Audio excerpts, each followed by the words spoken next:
Karanta Suratul Fatiha sau 4 daidai yake da bada dinari 4 sadaka.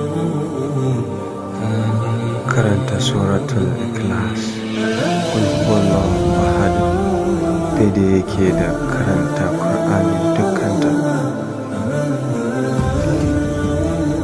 La hawla wala quwwata illa billahi al-aliyyil azim shine diyar aljanna.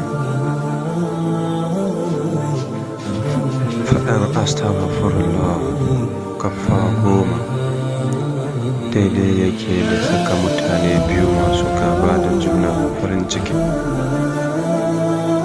Faɗan kalmar shahada la ilaha illallah muhammadar rasulullah sallallahu alaihi wasallam daidai yake da aikin haji. Kada ka taɓa walakanta wani don kai ubangiji ya fifita ka. Zai fi ka kwace wa mace komai na rayuwarta akan ka haɗa ta da wanda ba ta so.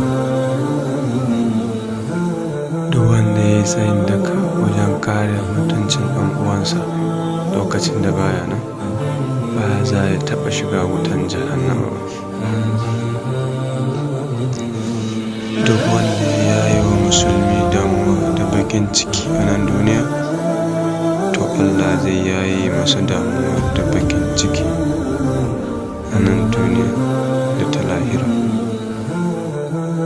A ƙarshe ina yi wa kowa fatan nasara, da fatan kowa zai sha ruwa lafiya. Ramadan Kareem.